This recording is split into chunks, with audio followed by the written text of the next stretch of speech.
দর্শক বন্ধুরা, আপনাদের প্রত্যেককে স্বাগত। যারা আমার চ্যানেল প্রথম থেকে ফলো করছেন, ভবিষ্যতেও দেখবেন আশা করি। আজকে আপনাদের জন্য যে বিষয়টা দেখাচ্ছি সেটা হচ্ছে, এটাকে আমি কি বলবো বলুন তো, ফান এন্টারটেনমেন্ট না অন্য কিছু। মূলত দেখুন, বর্জ্য আমরা বলি তো, ইলেকট্রনিক্স বর্জ্য। এইখানে যে বিষয়টা আপনাদের শো করছি সেটা হচ্ছে, দেখুন জলের কালারটা, এটা কিন্তু টোটাল একটা ঘোরতর মনসুন, বর্ষা চলছে, তার মানে নদীতে এখন প্রচুর জল।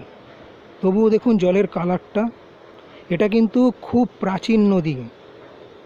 এটা হচ্ছে সরস্বতী নদী, যেটা আমরা পুরাণ মহাকাব্যে বিভিন্ন জায়গায় কিন্তু এর গল্প ইতিহাস সম্পর্কে জানি।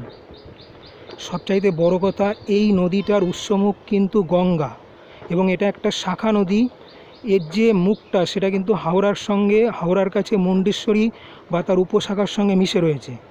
মূল বিষয় যেটা আপনাদেরকে শো করছি, দেখুন বজ্র ব্যবস্থাপনা না থাকার কারণে টোটাল এই নদীর যে উপকূলবর্তী এলাকায়, অর্থাৎ কোভিড পরবর্তী গত 4-5 বছরে প্রায় কয়েকশো যে নতুন কলকারখানা হয়েছে, তাদের কিন্তু দূষণ ব্যবস্থা সম্পর্কে সঠিক অ্যাওয়ারনেস না থাকার কারণে বা প্রশাসন বিষয়টাকে গুরুত্ব সহকারে না দেখার কারণে নদীর দেখুন বাস্তুতন্ত্র কিন্তু এক প্রকার শেষ, ক্ষতিগ্রস্ত।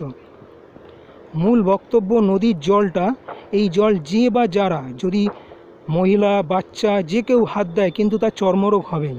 অর্থাৎ এটা শহর অঞ্চলের যে একটা ড্রেন, তার চাইতেও কিন্তু খুব ভয়ঙ্কর পর্যায়ে চলে গেছে।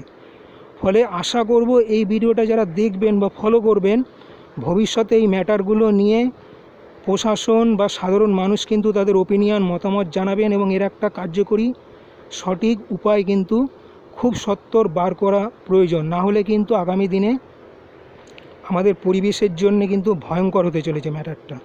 কারণ দেখুন, বর্ষার সময় যদি এই নদীর জলের এই অবস্থা হয়, শুকনো বা সিজন যখন থাকে না, তখন এই নদীর জল কোন পর্যায়ে যায় একবার কল্পনা করুন।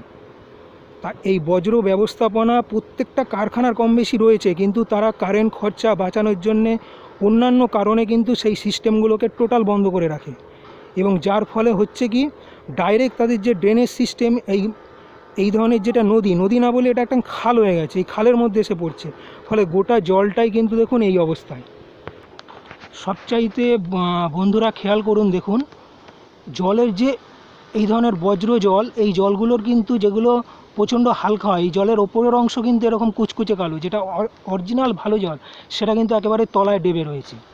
ফলে পুরো ব্যাপারটাই কিন্তু দূষণ ছাড়া পরিবেশের জন্য আর কিছুই নয়। আশা করি এই বিষয়টা প্রশাসন সতর্কতার সঙ্গে দেখবে এবং এর একটা সঠিক উপায় বার করবে। ধন্যবাদ, নমস্কার। আপনারা লাইক করুন, শেয়ার করুন এবং আমার চ্যানেলকে সাবস্ক্রাইব করুন।